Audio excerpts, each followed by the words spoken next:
lahat ng mga tao. Wala siyang sinasabing exception. So, nang sabihin ko na kung mabasa ko, nagtawaran na kami, si Kristo daw hindi kasali. Pumayag ako. O, ngayon, challenge ko ulit siya. Aba, nag-object ulit. Hindi kasama si Jeremias. O, mamaya, hindi kasama si Maria. Ngayon, tinanong ko siya, kung mabasa ko ulit, meron pa. Aba, hindi kasama yung isa, si Juan Bautista, mga binukod. Ito palang tao na to nagsasalita. I-refute niya yung una ng sinabi kasi maiipit na eh. Wala naman siyang kaganinang sinasabing binubukod. Kasi sinasabi niya, lahat daw kasama siya. Ibig sabihin, itong taong ito, refuted na niya sarili niya. Ayaw niyang pansinin at tanggapin yung hamon ko. Apologist pa naman siya, natalo ngayong gabi. No? Ayaw niyang tanggapin yung hamon. Ngayon, 3.23. Sino ba yung tinutukoy sa 3.23? Sabi doon, lahat ay nangagkasala. Eh di lahat ng nagkasala, sino yun? Itataas mo lang ang basa. 3 hanggang 18. Sa 18, walang pagkatakot sa Diyos sa harap ng kanilang mga mata. Hindi kasama si Abel. Hindi kasama yung mga taong matutuwid.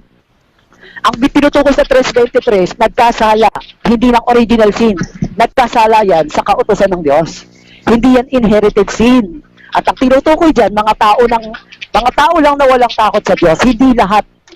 Hindi kasali MCGI. Ikaw gusto mo, kasali ka. Eh di kasali ka. Kasali ka rin dito sa sasabihin ni Kristo. 21.8, 22.15 ng Apokalipsis, hindi papasok sa langit lahat ng gumagawa ng kalikuan, lahat ng kasinungalingan, lahat ng gumagawa ng kasuklam-suklam, etc. Lahat-lahat yun. Kasama ka. Kasi kasama ka sa 3.23 eh. Tanong tayo kay Kristo, Panginoon, letra por letra, meron ka bang sinabi na ang mga bata may original sin, kaya hindi tagalangit? Tignan natin kung may sinabi si Kristo. Pag ito pinamalian ng kausap ko, siya na si Kristo. Ang sabi ganito, sa isang talata ng Mateo, 19:14, ganito ang ating mababasa.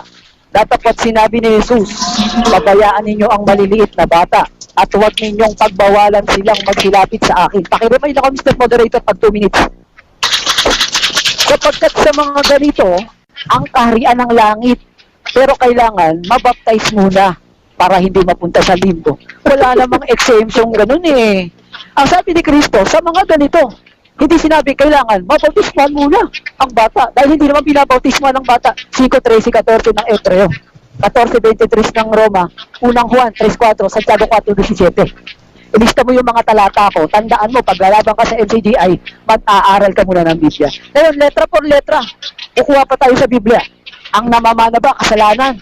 Ayon sa salita ng Diyos, sa mga magulang, o babasa tayo ng Sitas. Sa isang talata ng Sitas. Pag nabasa ko, talo na siya.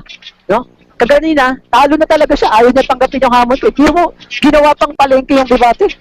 Tinawaran ako. Hindi na kasama si Kristo. Pero sabi niya kaganina, lahat daw applicable. O sige, pumayag ako. Ay, hindi kasama si Jeremias. Ha? O hindi kasama si Juan, hindi kasama si Maria. Ikaw pala, kapag maiipit ka, Mr. Delegation at Chief, i-refute mo, yung una mong sinabi, naka-record ito. Kaya sisikat ka talagang talunan ngayon. Kasi, i-refute mo, yung sinabi mo, anong ang patunay sa Biblia na ang kasalanan, hindi ipinamamana ng magulang. Ang sabi sa Kawikaan, 19, talatang 14, ganito ang ating mababasa. Bahay at mga kayamanan. This is historic, mga kaibigan, makinig kayo. Tatalunin ko ngayon ang apologist ng Katoliko. Lagapakit ko sa talatang ito. Pag sinabi niyang mali ito, Diyos na siya. Siya pa si Kristo. Dahil sabi ni Kristo sa 19:14, papasok sa langit kahit bata. Kahit siya unbaptized at hindi pupunta sa limbo. At sabi sa 19:14, bahay at mga kayamanan ay minamana sa mga magulang. Kasalanan ba sinabi? Walang kasalanan.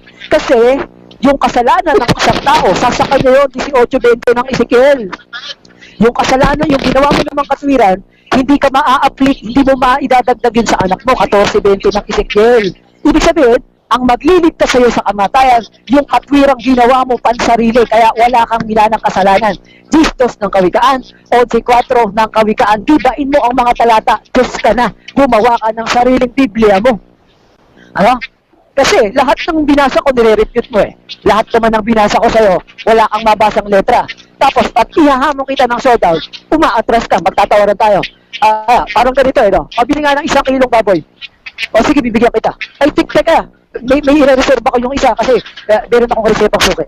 Ganun pala lalabasin, nagtatawaran kami, ginawang palengke ang debate. Ibig sabihin, siya, sinabi niya. Tapos hindi na kayang tanggapin, kaya talo na siya sa debate. Bumawi ka na lang sa susunod. Walang laban.